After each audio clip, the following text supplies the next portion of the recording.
try to look sort of put together right now.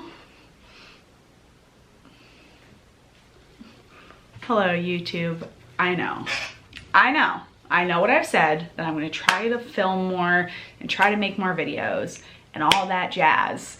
And I have been terrible at it. Let's check, like I do in most of these videos when I'm filming again. Let's check the last time that I've posted something. Today is October 2nd, it's a Monday. Scrolling past all the self-tapes that I've been sending. Let's see, okay, 2 months ago, July 16th, that's more than 2 months ago. Is that really the last time I posted? I'm so sorry. Oh God. Hi. So right now, obviously, like I said, Monday, October 2nd, currently at home with COVID, which is really fucking annoying that I have it again. I don't even know where I got it from. I'm testing again tomorrow and hopefully I will be negative because I just wanna, I'm a little sick of sitting in the apartment. It's just frustrating getting sick again. Because July 16th, oh, I didn't even talk about any of this. Oh my God, it's been a while. Let's recap a little bit. July 16th, that was before I started working at the day camp. Okay, July like 17th, to like August 11th, I was working at a day camp here in the city just to make a little bit of extra money. The kids were adorable. They were 3 to 5 years old. It was on the Upper West Side. They were very, very sweet and I loved hanging out with them. And the people, the other teachers, camper, counselors, whatever we were called, were also very sweet. It was like a good group of people, and I knew this would happen. I got sick because obviously being like introduced to lots of germs, kids like in your face, kids sticking their fingers and their hands in their mouths and then touching everything and then touching you and climbing all over you. It was like aggressive how sick I got. And I don't even know, like it was like the first week of camp was fine. The second week I was like, I'm a little stuffed up. This isn't great. Knew this would happen. Hopefully it'll just be like a quick cold and it'll pass. I was only at camp, at this day camp for 4 weeks. It was running for 8. I was only there for the second session of it. But I ended up having to miss basically the entire last week of camp because of how sick I got. It wasn't strep, it wasn't COVID. I don't think it was RSV. I don't know what it was, but I just got so sick. Was coughing my guts out so much that I lost my voice for like 2 weeks as well. So it was not great. Also, there was other things that happened with it, with like not getting paid until like 2 weeks after camp ended, even though I was supposed to get paid bi-weekly for it, and pay processing taking a very long time that I was waiting on a good chunk of money for about a month and a half that I got, which was great. It just took so long to get to me that it was very frustrating. So that was basically all of August. My birthday was August 15th. I was sick, so I didn't really get to do anything. What my plan was for my birthday was that Sean's cousins were getting married in Utah and we were gonna go to Utah for like the day. Still had a cough, still didn't have my voice back. And I was contemplating it. I was like, I would love to go. I want to go to their wedding, but I shouldn't because I'm sick and because I'm still coughing and I don't want it to turn into something worse. Sean went to the wedding because he was like, well, I'm gonna go. I'm not gonna waste the ticket. Like, and it's my family, I'm gonna go. I was like, of course, they're my family too now, but like, I just can't go. And I felt terrible that I had to miss it.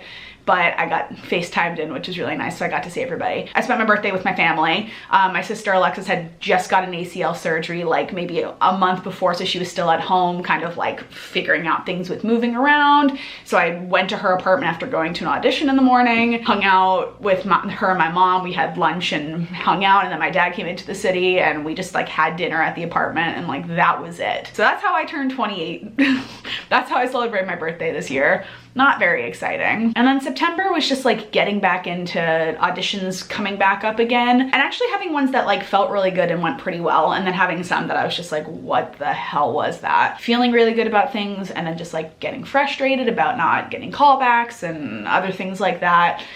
And then getting COVID, which I don't know where I got it from. I don't know how. I literally do nothing out of my norm of like, I don't party, I don't go out to clubs and bars and stuff. I like go to auditions and I go to work, and that's pretty much it. Hoping tomorrow is 5 days since my like PCR test diagnosis of having it. And then I'm gonna take a test tomorrow. If it's negative, thank God, and then I'll be able to sort of go back to normal life. I'll have to wear a mask for the next 5 days after that until it's like the quarantine masking period is done. Right now I'm just kind of like, I'm ready to get out of the apartment. I've been in the apartment too many days right now. I have a couple different things that I'm doing around the apartment for the next few days while I'm home. My project for today was going through all of my clothing and doing a clothing cleanup and like spring cleaning, which I was pretty successful with, in so much that I was, this is gonna sound so stupid, but I was finally able to hang up a couple dresses in our closet. Our closets are so tiny. This is the size of our closet. Like this is the same, we have the same size closet in the bedroom, and I'm in the office right now.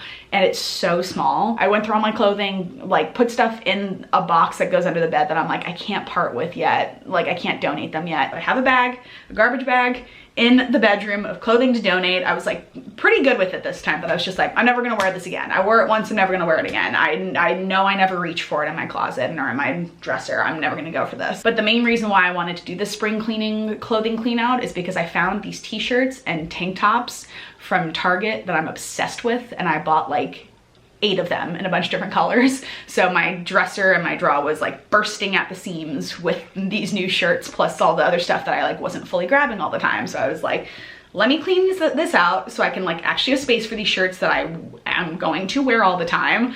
And there we go. Auditions, like I said, they've been pretty good. It's kind of been like up and down. It just kind of depends on the day and the week, and also like apparently where my health is at. There's been some that I felt like really, really solid about. Some self-tapes I've been doing that I felt really, really good about. And then it's just like, depending on what they need casting wise, all this kind of stuff. And it's also, I don't know, the industry is getting to a point where I'm just like, what am I gonna do without an agent? It feels like that's a whole other video I could make. It just feels like there's a lot of things that I can't do on my own anymore, that I need an agent for to get me in the room for like tiny little regional theaters that I used to be able to audition for, but now can't because of the way they're changing things. And that part of auditioning is getting really frustrating, feeling like I'm like, well, I used to have these opportunities, now they're different because of pandemic and how things have changed with how appointments work and how dance calls and chorus calls and principal calls work, that I'm just like, it's just getting frustrating trying to figure things out on my own and feeling like I have nobody in my corner to help me out. So like, hi, if you're an agent and you happen to see this video, which I doubt is gonna happen, I've probably sent you my materials via email or mail. Please send me a message back that you wanna work with me or are interested and would love to set up a meeting. I would love to meet with you. Please and thank you. But on that side of things, I did do like a full revamp of like how I submitted to agents. I sent lots of materials out to lots of agents, but like I felt really good about what I was sending out, which is nice. Now it's just like, will any of them want to bite and work with me? I think I am employable. I think I am strong and talented. I can sing and dance and act. Please. Another big thing that I did with like revamping my audition stuff is redoing my entire audition book. I was singing Home from Beauty and the Beast for quite a while, and it just started to feel very stale. I'd like added a few songs when I came back from my Christmas, meaning that I added songs from White Christmas to my book because I was like, they're an old style song, it'll work. Just never felt right about how my audition book was looking. And then when I started with this new voice teacher that I've been with for a couple months now, I was like, I need to work on pop stuff. So we're working on pop music and then adding that stuff into my book, and then just like being like looking at the landscape of my audition book and being like, it's just not solid right now. I don't have enough. I have options, but I don't have pop. I don't have a rock song. I don't have a song that would work for all of that. I don't have a country style song. I don't have 60s musical theater that works for Jersey Boys and Beautiful and Grease. So I was like, I need to go through and completely revamp my audition book and make it work for songs I like to sing, songs I feel good singing, the characters that I want to be playing, and like make it good. So I spend a lot of time doing a lot of research, every different style that I could have in my book, put together this huge document of like 80 songs that had like different choices for different things, and was like, okay, I need to narrow this down so much. After talking about it with my voice teacher and like sending her this list of songs, she was like, you should find a rep coach. Like thinking about it, and I was like, do I want to go to a rep coach here in the city who like, yes, they know what's happening in the scene, but like they don't know my voice. They don't know what songs I like to sing. it to me feels a little bit like a waste of money. I did it a couple years ago and they gave good recommendations, but it just felt like very random because they were going off of like a couple videos I'd sent them. So then I was like, you know who I should talk to? My old voice teacher from college. He knows my voice pretty well. In college, I feel like I had similar kind of goals vocally to what I have now, that I was like, I'm gonna have a conversation with him. A big thing that we talked about that I like had never really fully thought about before, I kind of was like, yeah, songs that can work for this, this, and this, but in the sense of like pop music I never thought of, that he was like, well, there's so many new musicals like & Juliet and Once Upon a One More Time that they're all pop songs. You can use a song like that for your contemporary pop, for your new musical theater, for your jukebox musical of like, if they want a 2000 song, that I was like, oh my God, you're right. And it helped me cut down the list so much that I cut it down from like 80 songs to like 20 songs. That still is quite a lot of stuff in my book. And there's definitely some songs that like are the same, but are slightly different. Case in point, having a song from Fiddler in my book, because Fiddler on the Roof, I should have a song in my book from it as a Jewish actor, as a Jewish person, but like, a lot of the times they don't want you to sing from the show. So I was like, well, I have the song from Fiddler, Far From the Home I Love, and then a song that works the same vocally, it's the same style as it, but it's not that song. So that if I wanted to, I can go into the room and be like, hi, I'm gonna sing this song from the show, or I can sing that song. I feel like I'm really solid on like what my book looks like right now. Now I just have to learn all the songs. It feels like it fits every kind of category that I want to fit, of like a dancer, but also an ingenue that's not really conventional. They're the leading lady, they're different is kind of how they're listed in their description, and that's kind of how I feel as like a leading lady, that I don't fit that like perfect leading lady line. I fit kind of like the different kind of side of it, with also being able to dance too. So I was like, I feel like I have a lot of things that cover those categories, which is really nice. I'm excited to, once audition season like really kicks into gear, to like really use my new book and see what works from it, what doesn't. Like, I'm excited about it. I'm very excited about it. And another thing I did that I'm very proud of myself for, because it turned out so good, I took my own headshots at home. So I did this with my last round of headshots with Sean helping me out with it, but like I used a towel as my background. Like they were fine photos. They were good for what I need them to be, which was just replacing my old photos from like 2018 that looked nothing like me anymore,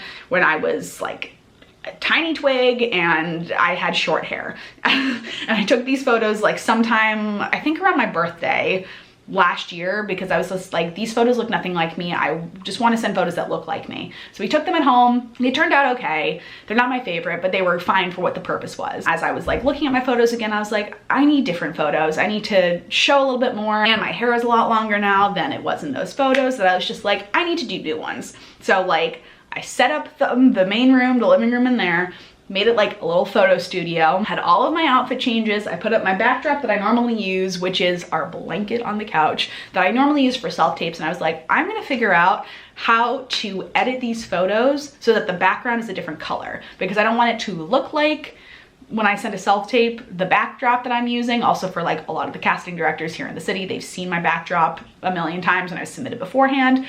It's in all my other videos. I'll send them in an initial submission for certain things like that. So I was like, I want it to look a bit different than that. And the photos actually turned out like really good, and the editing turned out like really good. I'm like really proud of myself for it. And it feels like more me. It feels like it fits kind of like, I have my happy smiling one, my like more serious one, my one where I'm wearing black and darker lipstick that works for like darker shows. I'm like, I'm just very happy with how they turned out, and that I did it all myself. Something else I just remember too, as was part of why I wanted to do my closet clean out today, but it's something that's been like, I know for me and Sean for a while, we've both been kind of thinking like about the apartment and like what's been going on with it.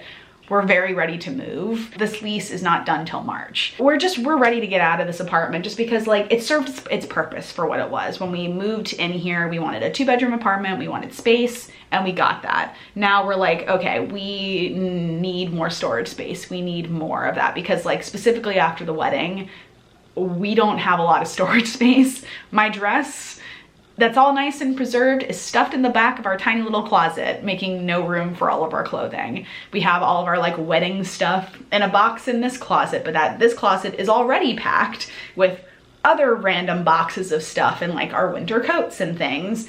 And it's just feeling like it's time to move on from this apartment. Particularly for me, I don't necessarily feel safe in this neighborhood. It's also just a thing about being a woman in the world and in New York City. But in particular, there's just something about like not feeling safe walking from the train that I don't love. And I've kind of always felt that since we've lived here. But like when we moved here, I wasn't leaving the apartment that much. Now I'm like, okay, I don't always feel safe here. Like about a week or two ago, I was walking to Target to do some shopping, which is like 20 minute walk from here. And for like half of the walk, had a car following me, screaming at me from the door. Got catcalled like 7 different times while I was just going to Target to buy a couple different things and then walking home. It's just, I don't love that feeling, and I don't love feeling unsafe where I live. But then there's also like the security issues in the building of like mail getting stolen all the time and random people sitting in the front lobby all the time. Just that kind of feeling. It's not great. Something actually happened with the tenants in general that we got a mass email about, like our mail security in the building. And that was very funny to me and Sean, because when we asked one time to get security cam footage for when we had a HelloFresh box stolen, we were told that we were going to be charged like $250 to get the video footage. It came out of nowhere because we'd asked for video footage previously and we were able to get it, and then maybe it was because we'd asked multiple times. We've also been having a slight bug infestation in the apartment, which is part of why I recently have been really wanting to get out of this apartment. They sprayed it, and just this morning, we thought we were okay on it. Just this morning, Sean found 3 more of them before going to work. So I'm like, it's just, there's a lot of things that don't feel great about this apartment right now that we're both like, we're ready to move out. It just feels like it's time to be in a new space. We'll see what happens with that. Like, it's fine. Everything's fine. Otherwise, it's just like we're feeling the growing pains of wanting to get out of this apartment, out of this neighborhood, closer to the city is also a big part of it, because we live so far away from Manhattan and we're both in Manhattan all the time for work that we're just ready to, I don't know, we just want to find a place that's closer and a place that's cheaper. And that just feels like it fits our needs now better than this place does. That's pretty much it. I'm like trying to think if anything else has been coming up. Like, I've closed out every video I've made recently, which is not very many. Maybe I'll start vlogging more. I don't know. I just, not that I'm not enjoying vlogging, I just feel like I have nothing interesting to talk about or show. Maybe that's part of it. No, that's definitely it. That I'm like, I just feel like I have like nothing interesting to talk about. It's the same thing. I'm going to auditions, I'm going to work, I'm doing this, like I'm sitting at home all day. Like, it just feels like, I don't know, it's just not exciting. I could vlog at auditions, but then it also like reminds me of everybody who vlogs at auditions and posts it on TikTok. It's cringy to me, and I just don't love that. And I'm like, maybe I don't think I've grown out of YouTube. I've just grown in a different way of YouTube that I'm like, I just don't know what to post anymore. Because I feel like I want to post things that are exciting, but I don't have a lot of exciting things happening. It's just a lot of the everyday day-to-day. And yeah, I don't know. I think also part of it too is that when I was doing White Christmas, I wanted to vlog it, like within respect of like everybody who's in the cast and like all that kind of thing. But also I wanted to like focus on myself and like doing the show, because it's my first show in such a long time. But because we literally were not allowed to, I don't know if I talked about that at all. It was literally written in our contract. We couldn't film anything or post anything on social media about the show, like unless it was their stuff. Like during the show, we like weren't allowed to post anything or talk about it a lot, which is a little weird. So that's also part of why I was like, made my few videos that I did, but I was like, it kind of made me sad because I wanted to like share more and vlog more. But like, I don't know, I didn't know how to like approach it with my castmates, and like, I didn't know what to do because we weren't allowed to film anything. That I felt weird. So that's also part of why I feel like I'm like, I don't know what to film anymore, because I'm like, I don't want to film at Pearl and Ripley Greer like everybody else is doing. I'm not trying to be like everybody else with vlogging, but like, and posting on TikTok. I've been doing it for years, but like, I don't know. I don't know. I didn't realize this vlog was going to turn into me talking about like existential crises that I've been having that I didn't realize I was having. Maybe now because I'm 28 and I'm older, I'm like thinking more about my life. I have no idea. That's all I think that I have for today. So thanks for listening. Thanks for watching if you made it this far. I really would like to post more often. I just, like I said, I don't know what to post at this point. So if you have any ideas of anything you want to see or want me to talk about, let me know in the comments below if anybody's watching. I don't even know if anybody's watching. Thanks so much for watching if you made it to this part of the video. I hope you enjoyed. And yeah, DFTBA, and I will see you all next time. Bye.